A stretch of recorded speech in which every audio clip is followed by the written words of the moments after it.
點解人生操控喺自己嘅手中，而生活會過得不如意？到底問題出喺邊度？命運人生喺組成嘅過程中，以五行元素又潛藏住乜嘢奧妙嘅關係？到底係乜嘢駕馭住命運同操控住人生？你是否感覺到喺出世嗰一刻開始，命運就好似冥冥中自有安排，被一股無形嘅力量所操控？到底佢係乜嘢力量？又係如何駕馭住命運同操控住我哋嘅人生？所謂一切萬物唯心造，呢股無形嘅力量就係我哋外在嘅環境同各種形式嘅因素刺激，而影響住我哋嘅心同思想所組成嘅力量。佢就係我哋嘅生活環境，自細父母嘅教導、親朋戚友嘅影響、學校嘅教育、電視嘅影響、社會上各種嘅資訊、人生種種經歷嘅領悟同各種形形色色影響力嘅組合，形成咗我哋嘅價值觀同信念，駕馭住命運同操控住我哋嘅人生。而冥冥中自有安排嘅命運，係由我哋前世累積嘅因果，配合天地嘅磁場，加上父母嘅因緣，產生共鳴所形成。由於天地同父母喺我哋未出世之前已經存在，所以形成咗落地哭三聲，好壞命注定，正正表示我哋今生出世嘅家庭背景，父母親係邊個，出生將會面對嘅貧富貴賤同人生嘅路徑已經係注定咗嘅。而人生就係我哋喺生活中嘅當下、過去同未來，受到外在各種形式因素嘅刺激，而影響我哋嘅心同思想所做嘅抉擇而組成。由於抉擇有兩面，結果操控喺人當下嘅情緒上，而未來我哋仲未經歷同做出抉擇，係一個未知數，造成咗人生無常。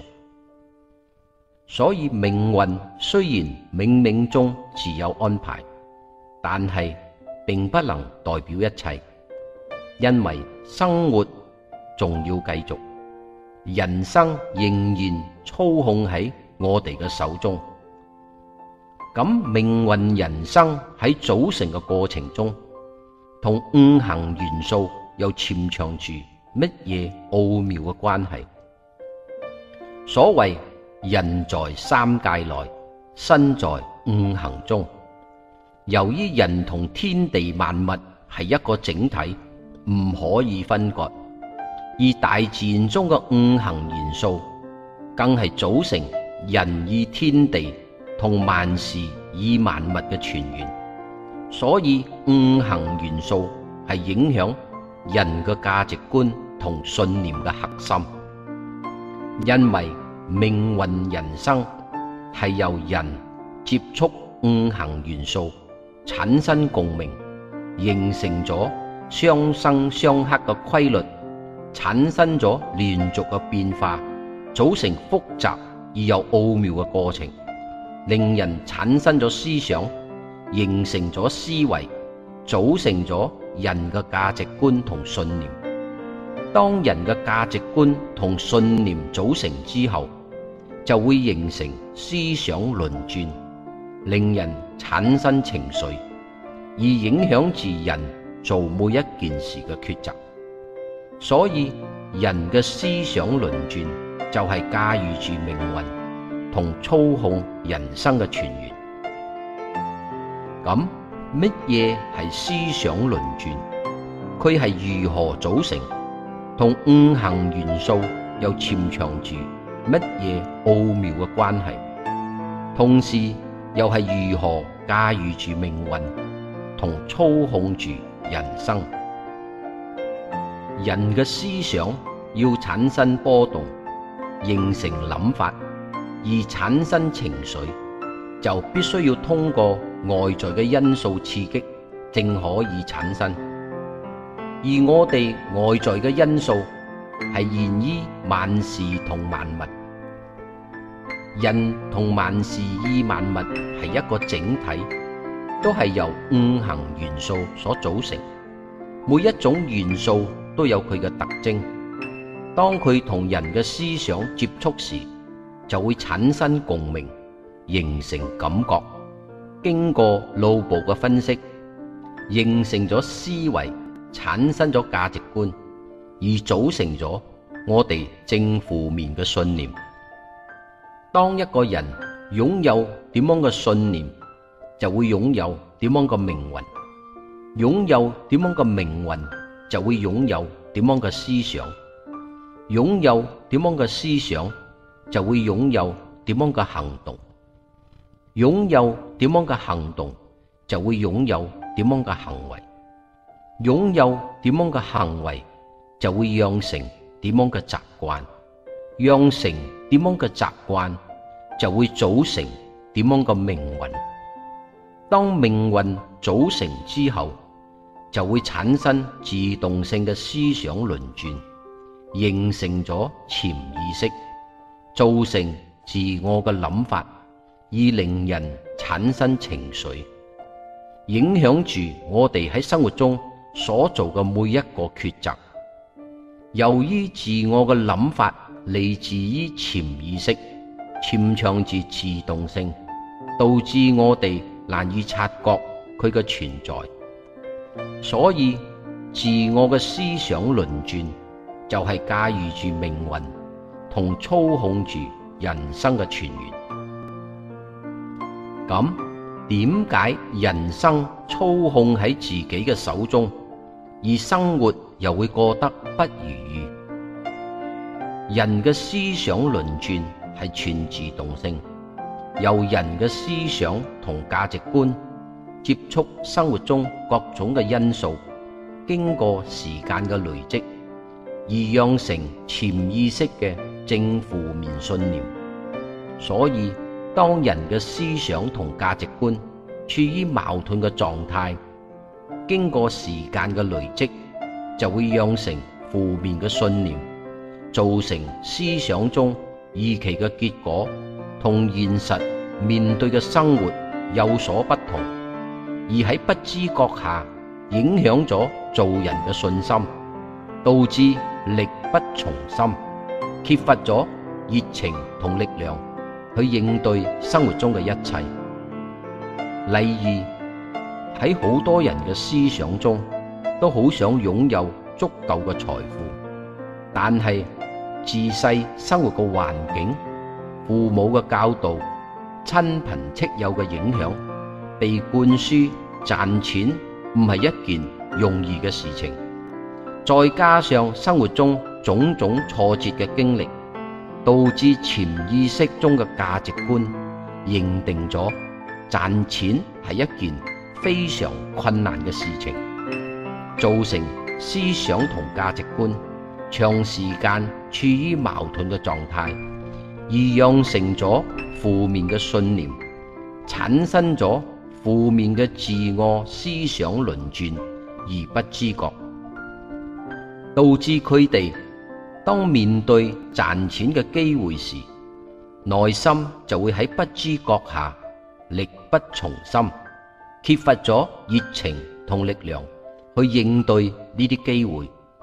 因為呢種潛意識負面嘅信念，正正係令人力不從心，缺乏熱情同力量去應對生活中一切嘅根源。所以只要一個人嘅思想同各種價值觀長期處於矛盾嘅狀態，潛意識就會養成各種負面嘅信念，導致喺不知覺下面對事情時會力不從心，而感覺困難重重，缺乏熱情同力量去應對生活中嘅一切。長期處於呢種挫折感嘅狀態，每日受住心靈矛盾嘅煎熬，就會心力交瘁，內心攰到不得了，因而對前途失去信心，對生活失去希望，產生咗悲觀同頹喪嘅情緒，每日渾渾噩噩，無所適從，生活喺痛苦同憂愁之中，對人生失去意義，而造成咗雖然人生係由自己操控，但係生活卻不如意。所以人嘅思想同價值觀處於和諧嘅狀態，對做人好重要，因為佢係令人養成正面信念嘅核心。而正面嘅信念就係令人生活過得自在同充滿力量，而享受人生中幸福快樂嘅根源。下一集將會同大家分享困擾住好多人而導致生活不如意嘅3種負面信念。點解有啲人心中好想賺錢，但係佢哋卻認為賺錢係一件非常困難嘅事情，導致佢哋對賺錢呢件事情感覺力不從心，而喺人生中錯失咗好多賺錢嘅機會。而有啲人嘅心中擁有抱負，有理想，好想成功，但係唔知道點解，遇到少少嘅挫折就好容易頹喪而放棄。仲有啲人心中明明好在乎與人相處嘅關係，但係就唔知道點解，當與人相處嘅時候，情緒就好容易暴躁同失控，導致好難與人相處。以上3種負面嘅信念正在困擾住好多人，而令到佢哋每日痛苦咁活着，面對不如意嘅人生。咁我哋要點樣做，正可以將潛意識中負面嘅信念轉為正面，而輕鬆咁處理同解決生活中所面對嘅各種問題，令生活過得自在同充滿力量，享受人生中嘅幸福快樂。